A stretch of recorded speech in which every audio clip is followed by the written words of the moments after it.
नमस्कार सर्वांना. ॲडव्होकेट प्रवीण वाघ या यूट्यूब चॅनलवरती आपल्या सर्वांचे स्वागत आहे. तर मित्रांनो, यापूर्वी आपण आपली जी काही वडिलोपार्जित मिळकत आहे, संपत्ती आहे, स्थावर असेल, जंगम असेल, ती एकत्र कुटुंबातील असेल, वंशपरंपरेने आलेली असेल अथवा वडिलोपार्जित असेल, यावरती आपण एक मागील 5-6 महिन्यापूर्वी एक व्हिडिओ टाकला होता. त्या व्हिडिओला, त्या माहितीला आपण लाईक केलं, भरभरून प्रतिसाद आपण दिला, त्याबद्दल मी आपला आभारी आहे. त्याकरिता आपल्या प्रेक्षक वर्गांचे धन्यवाद. तर मित्रांनो,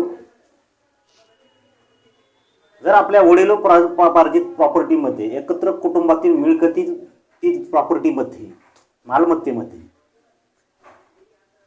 जर अशा प्रकारची मिळकत ही कोणी जर गहाणखत केली, एखाद्याला गहाणखत करून दिली, एखाद्याला अशा प्रकारची मिळकत ही बक्षीसपत्र करून दिली, म्हणजेच की गिफ्ट डीड करून दिली, एखाद्याला अशा प्रकारची मिळकत ही वाटणी करून दिली, म्हणजे की पार्टिशनद्वारे ती एखाद्याला दिली, किंवा अशा प्रकारची आपली मिळकत जी आहे, ज्यामध्ये आपले वंशपरंपरेने जन्मतः हक्क निर्माण झालेले आहेत व आहेत, व एकत्र कुटुंबातील कमाईतून देखील अशा प्रकारचे ज्या काही प्रॉपर्टी निर्माण झालेल्या आहेत, अशा प्रकारची मालमत्ता, मिळकत जर कोणी एखाद्याने जर अशा प्रकारची मिळकत ही एखाद्याला ट्रान्सफर केली, म्हणजे की समजा विक्री केली, गहाणखत केली, परस्पर वाटून दिली, इच्छापत्र केलं, मृत्यूपत्र केलं, दानपत्र केली, तर अशा वेळेस काय करावं, असे बऱ्याच पक्षकारांना पडलेले प्रश्न आहेत. मला अनेक पक्षकारांचे महाराष्ट्रभरातून फोन येतात आणि येत आहेत, आणि असे घरगुती प्रश्न जे आहेत प्रत्येकाचे, का तर आज प्रत्येकाला आपापली संपत्ती, आपापली प्रॉपर्टी, आपापला हिस्सा मिळावा व तो अबाधित राहावा ही प्रत्येकाची इच्छा असते. तर अनेक आपल्या पुणे असेल, सातारा, सांगली, कोल्हापूर, मिरज, नगर व अनेक ठिकाणाहून या प्रॉपर्टी संदर्भातील वादासंदर्भात व मिळकती संदर्भात फोन आले. त्यामध्ये अनेक पक्षकारांचं म्हणणं काय होतं की वकील साहेब, असं झालेलं आहे, आमची एक मिळकत आहे, आमची आजोबा असताना ती विक्री केलेली आहे, ती आता रद्द करता येईल का?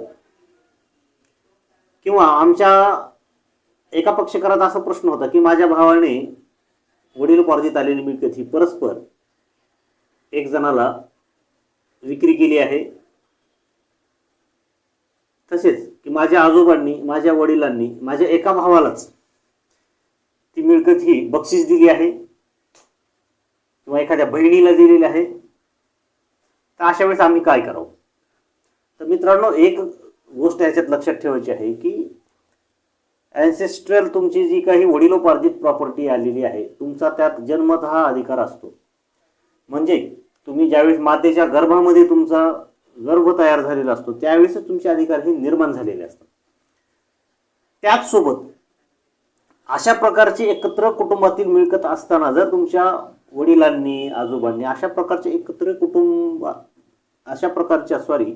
वंशपरंपरेने आलेल्या मिळकतीमधून व्यवसाय करून किंवा शेतीचं उत्पन्न घेऊन वगैरे अशा प्रकारच्या उत्पन्नातून जर एखादी प्रॉपर्टी ही विकत घेतली असेल, तर ती एकत्र कुटुंबाची प्रॉपर्टी गणली जाते. म्हणजेच की हिंदू अनडिवायडेड फॅमिली प्रॉपर्टी असते. ती वंशपरंपरेने आलेली प्रॉपर्टी ही वेगळी, जी की वडिलांपासून, आजोबांपासून, खापर पंजापासून तसेच वाडवडिलार्जित आलेली आहे. परंतु त्याच वाडवडिलार्जित इन्कम मधून, त्याच आलेल्या उत्पन्नाच्या स्त्रोतामधून, त्याच आलेल्या उत्पन्नातून व्यवसाय टाकून, त्याच आलेल्या उत्पन्नातून मिळवलेल्या पैशामधून जर एखादी प्रॉपर्टी विकत घेतली, तर ती एकत्र कुटुंबाची प्रॉपर्टी ही गणली जाते.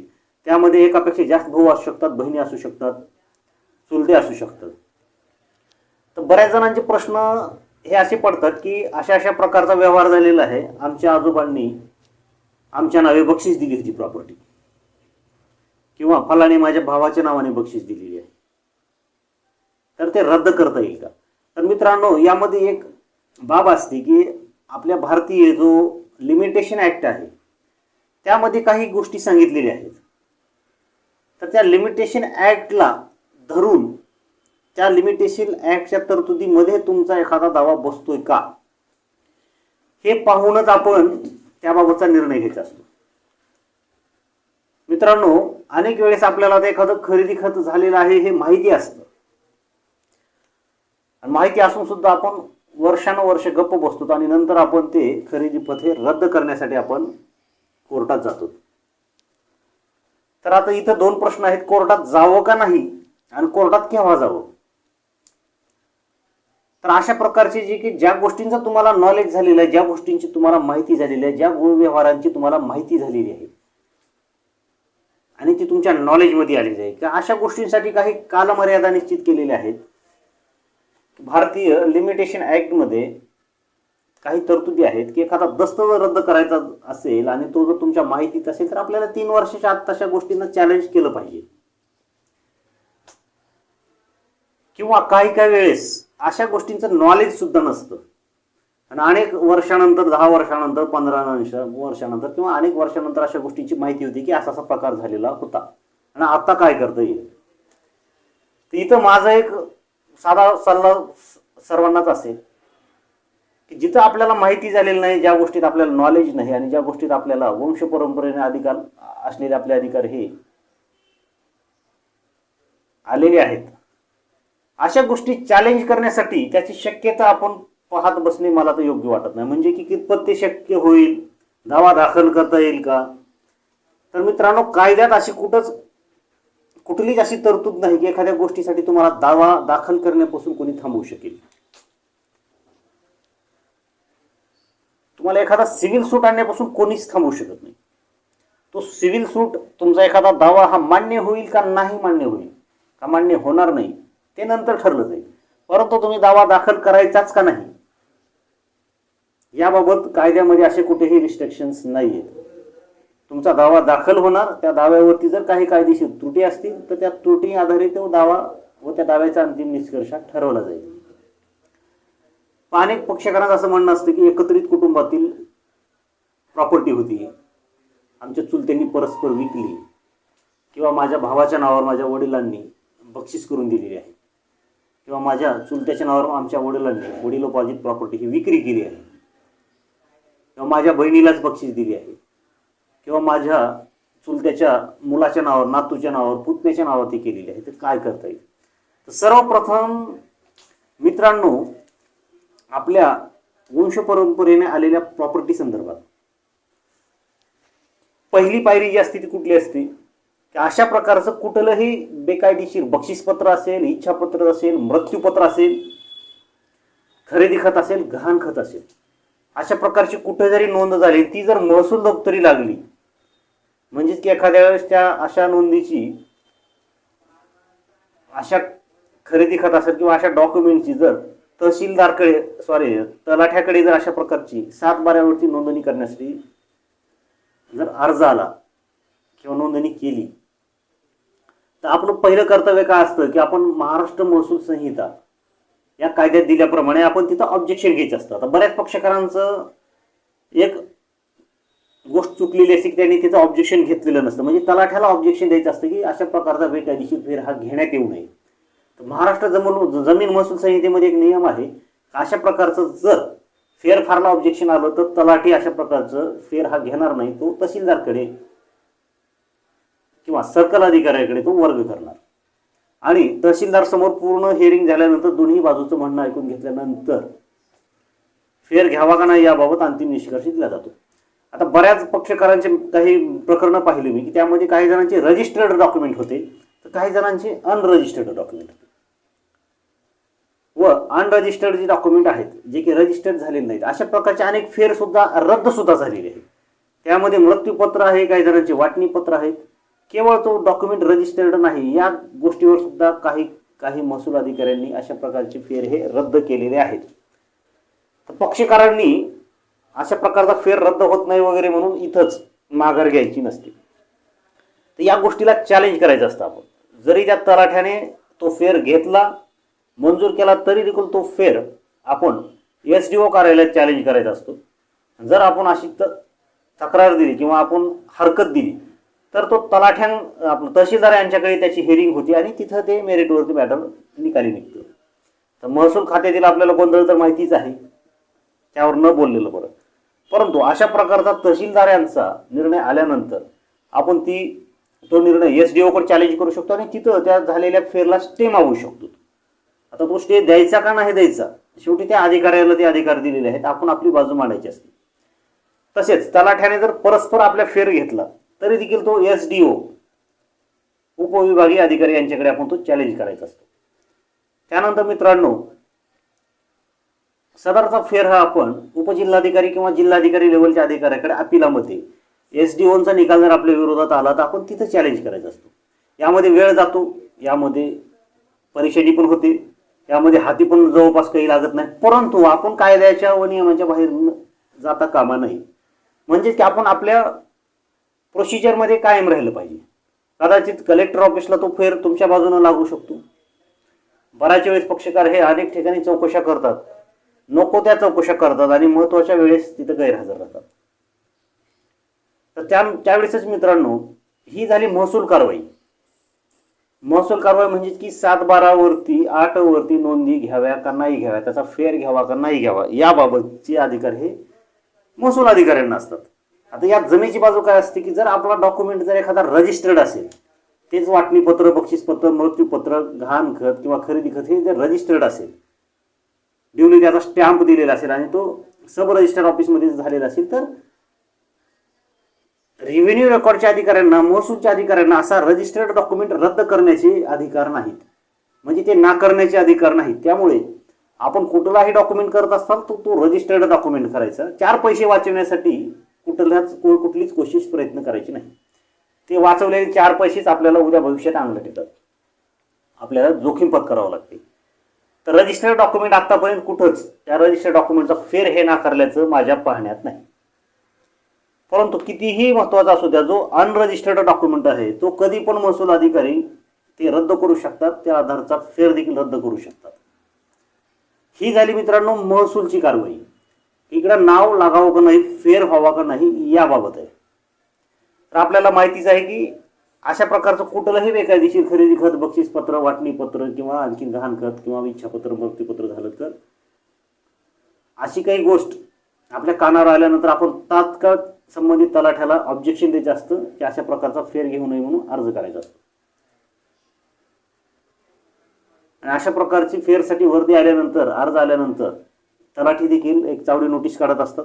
त्यामध्ये 15 दिवसात कोणाचं का ऑब्जेक्शन आहे का हे मागवतात आणि 15 दिवसानंतरच अशा प्रकारचा फेर हा मंजूर करत असतात. तर मित्रांनो, गाव लेवलला तलाठी कार्यालयात आपले जर काही कौटुंबिक वाद असतील तर आपण त्या ठिकाणी लक्ष द्यावे. तसेच मित्रांनो, ही झाली रेव्हेन्यू संदर्भातली कारवाई, महसूल संदर्भातली कारवाई. आता अशा प्रकारचं जर बेकायदेशीर बक्षीसपत्र झालेलं असेल, खरेदी खत झालेले असेल, वाटणीपत्र झालेलं असेल, मृत्यूपत्र झालेलं असेल, इच्छापत्र झालेलं असेल, तर आपण काय केलं पाहिजे की आपण सिव्हिल कोर्टाचे दरवाजे ठोठावले पाहिजेत. आपण सिव्हिल कोर्टात गेलं पाहिजे. सिव्हिल कोर्टात गेलं पाहिजे म्हणजे काय केलं पाहिजे की एखाद्या अशा प्रकारचं बक्षीसपत्र जे झालंय व ते बक्षीसपत्र हे बेकायदेशीरपणे झालेलं आहे, आमचा हिस्सा, आमचा अधिकार डावलून झालेला आहे, ते आमच्या हक्कावरती बंधनकारक नाही म्हणून आपण कोर्टामध्ये अशा प्रकारचं बक्षीसपत्र, खरेदीपत्र, खरेदी खत, मृत्यूपत्र हे आमचे अधिकार मारणारे आहे, आमच्या अधिकारावरचे उल्लंघन करणारे आहे म्हणून अशा प्रकारचं कुठल्याही प्रकारचं रजिस्टर्ड असो, अनरजिस्टर्ड असो, तो डॉक्युमेंट, ते खरेदी खत, ते बक्षीसपत्र, ते वाटणीपत्र, ते इच्छापत्र हे रद्द करावे. ते आमच्या हक्कावर बंधनकारक नाही असे जाहीर करावे. तसेच त्यामध्ये आम्हाला आमचा शेअर द्यावा.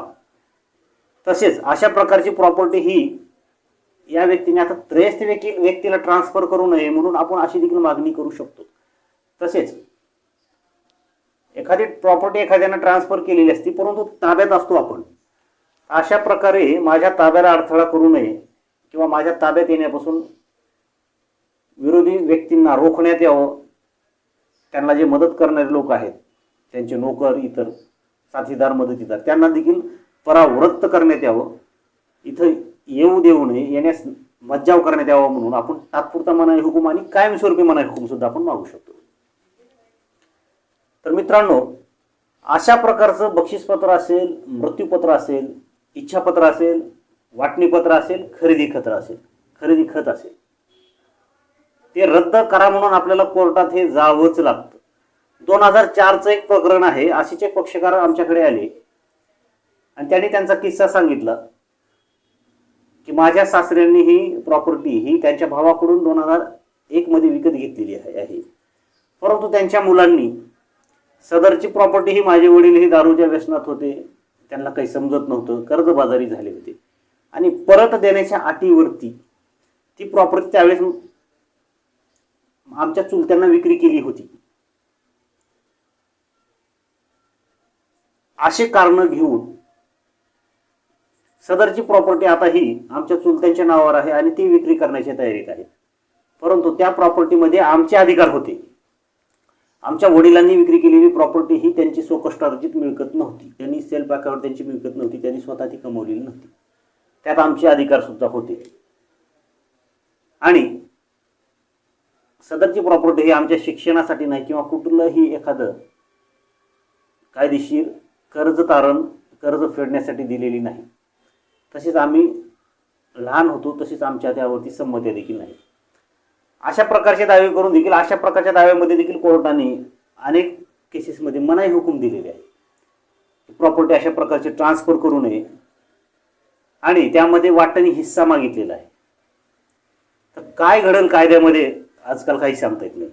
तर ते त्यांच्या नॉलेजमध्ये नव्हतं की खरेदी खत कधी झालेलं आहे, काय झालेलं आहे. ज्यावेळेस त्यांनी त्यांची थिअरी घेतली की आम्हाला या वर्षाची माहिती झाली की अशा प्रकारचे काही दस्त झालेले आहेत, अशा प्रकारची खरेदी खत झालेली आहे आणि केवळ ती प्रॉपर्टी एकत्रित कुटुंबातील इतर कोणाला जाऊ नये एवढ्याकरिता ती फक्त माझ्या वडिलांनी त्यांना ट्रान्सफर केली होती आणि नंतर ती वापस देण्याचे ठरले होते. असं फक्त तोंडी पुरावे दिले.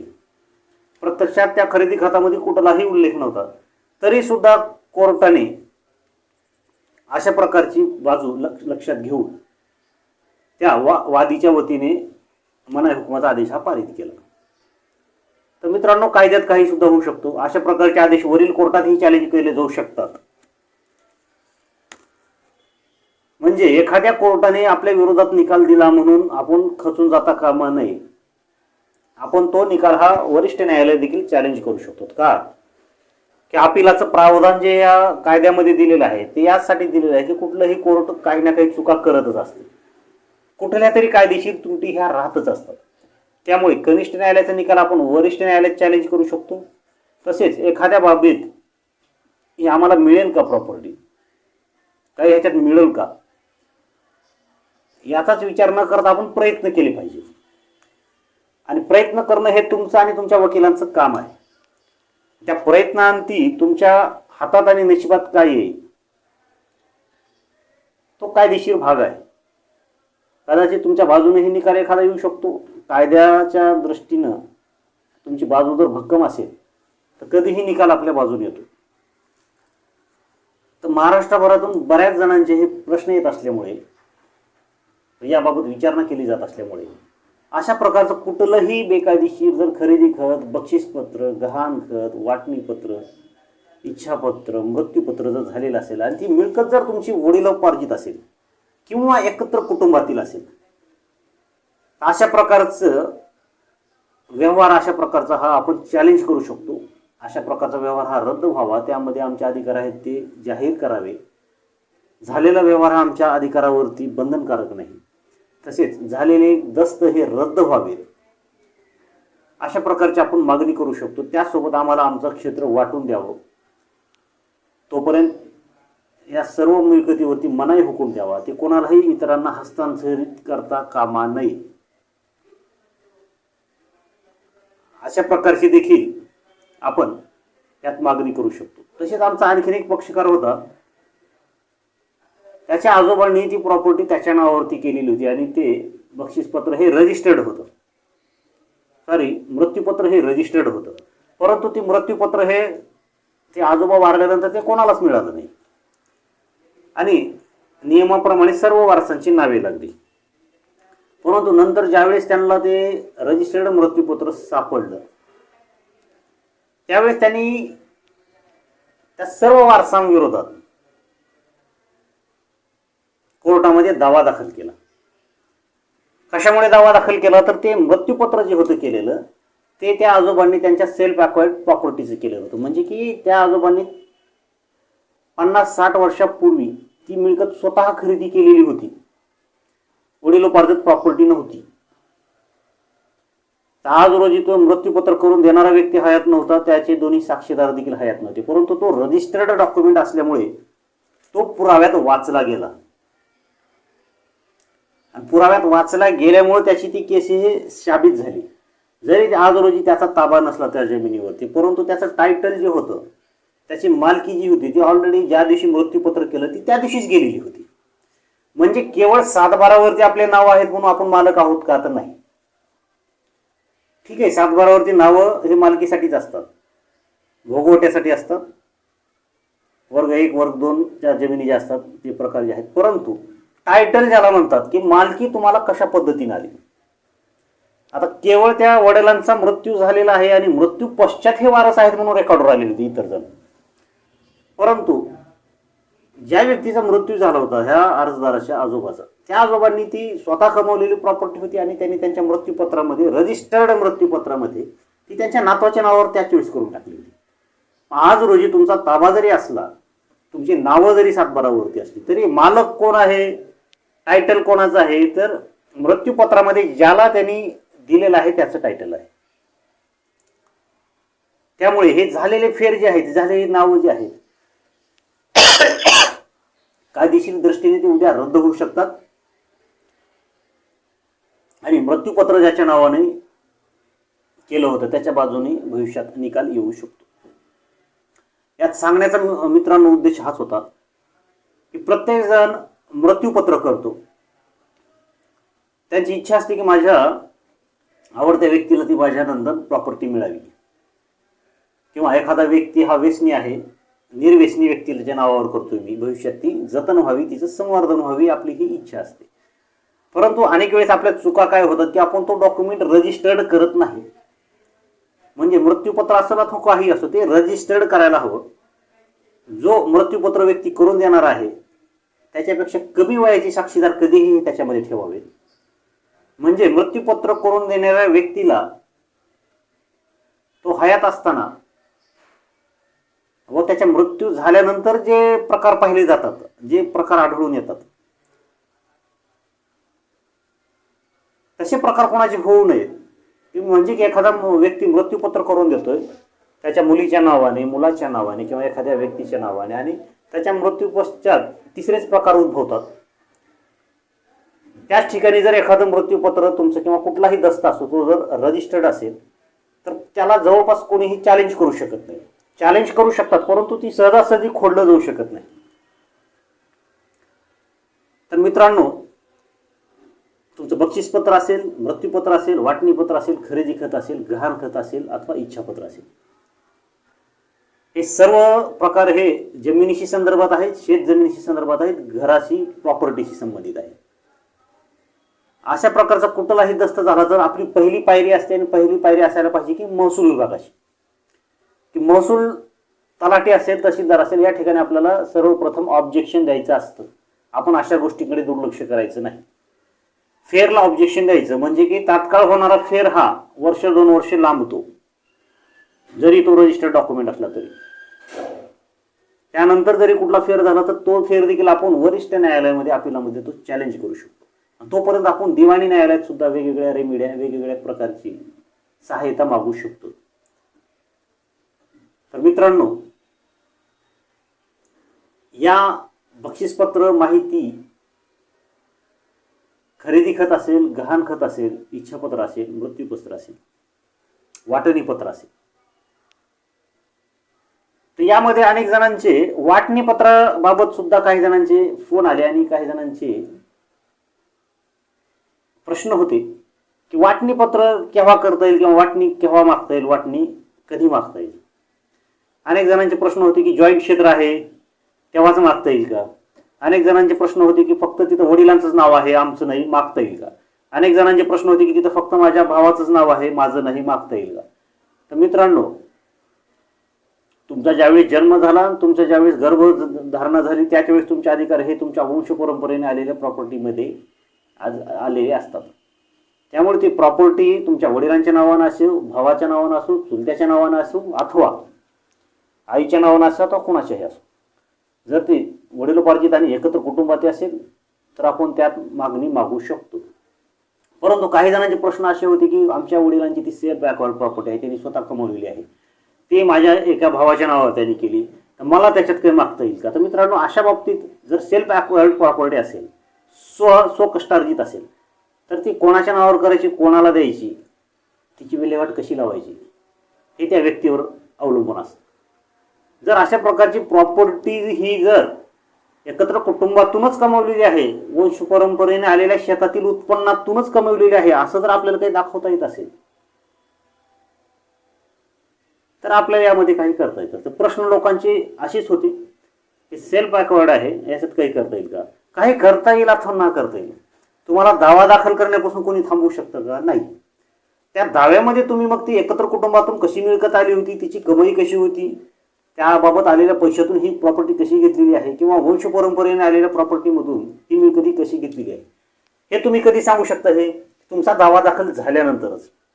म्हणजे एखादी गोष्ट करावी का नाही याबाबत विचार करण्यापेक्षा किंवा निगेटिव्ह विचार करण्यापेक्षा एखादी गोष्ट करून पाहायची, जरी त्याच्यात यश मिळू अथवा ना मिळू. एखादी प्रॉपर्टी ही सेल्फ अक्वायर्ड आहे हा पुढील पक्ष म्हणतो, परंतु ही प्रॉपर्टी ही सेल्फ अक्वायर्ड नाही, म्हणजे स्वकष्टार्जित मिळकतीतील नाही, तर ती आमच्याच एकत्रित कुटुंबातून आलेल्या शेतीतील सर्व उत्पन्नातून आहे व वंश परंपरेने आलेल्या वाडवडिलार्जित आलेल्या शेतीमधील उत्पन्नातून घेतलेली आहे. हे तुम्ही केव्हा सांगू शकता कोर्टात? जेव्हा तुम्ही एखादा दावा घेऊन जाऊ शकता, त्याबाबतचे काही पुरावे आणताल, तोंडी असतील, लेखी असतील अथवा कुठलेही असतील किंवा दस्तऐवजी असतील, तर तुम्ही हे केव्हा सांगू शकता? ज्यावेळेस तुम्ही कोर्टामध्ये एखादा दावा दाखल करतात त्यावेळेस सांगू शकता. म्हणजे माझा सांगण्याचा उद्देश असा आहे की एखाद्या गोष्टीचा हे होईल का नाही याचा विचार करण्यापेक्षा आपण त्यात ते मिळवता कसं, कशी येईल याबाबत आपण प्रयत्न केले पाहिजेत. तर मित्रांनो, आज आपण थांबूयात. वाटणीपत्र काय, बक्षीसपत्र काय, इच्छापत्र काय, मृत्यूपत्र काय, खरेदी खत काय, याबाबत आपण सविस्तर एक सेपरेट स्वतंत्र टॉपिक घेणार आहोत. प्रत्येक गोष्टीची व्याख्या, ती केव्हा केलं जातं, ते करण्यासाठी काय लागतं, कुठले कुठले डॉक्युमेंट ठेवावं लागतात, कोणत्या प्रकारचे साक्षीदार असावेत आणि कोणत्या प्रकारची माहिती अशा ह्या रजिस्टर्ड डॉक्युमेंटमध्ये असावी, याबाबत आपल्याला पुढे मार्गदर्शन केलं जाणार आहे. तोपर्यंत मित्रांनो थांबूयात. धन्यवाद.